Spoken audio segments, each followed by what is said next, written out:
Maranatha, the Lord is coming. A devotional by Ellen G. White. August 6. Reaching the height of Christian perfection. Now unto him that is able to do exceedingly abundantly above all that we ask or think, according to the power that worketh in us. Ephesians 3:20.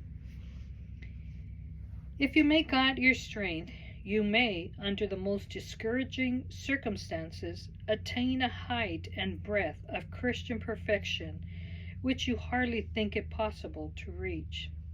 Your thoughts may be elevated. You may have noble aspirations, clear perceptions of truth, and purpose of action which shall raise you above all sordid motives. Both thought and action will be necessary if you would attain to perfection of character. While brought in contact with the world, you should be on your guard that you do not seek too ardently for the applause of men and live for their opinion. Cultivate the grace of humility and hang your helpless souls upon Christ. In the midst of confusion and temptation, the worldly crowd, you may, with perfect sweetness, keep the independence of the soul.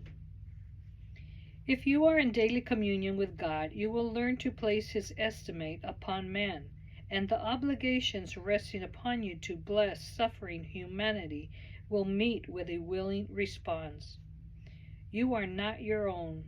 Your Lord has sacred claims upon the supreme affections and the very highest service of your life.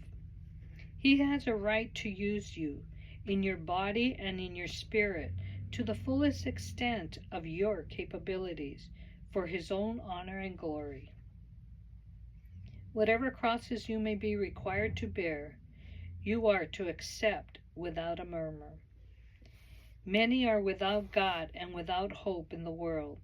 They are guilty, corrupt, and degraded, enslaved by Satan's devices.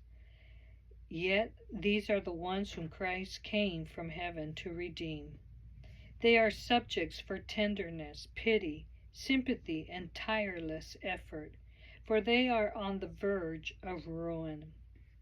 They suffer from ungratified desires, disordered passions, and the condemnation of their own consciences.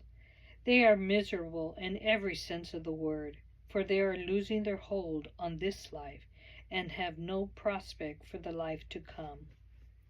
You have an important field of labor, and you should be active and vigilant, rendering cheerful and unqualified obedience to the Master's call.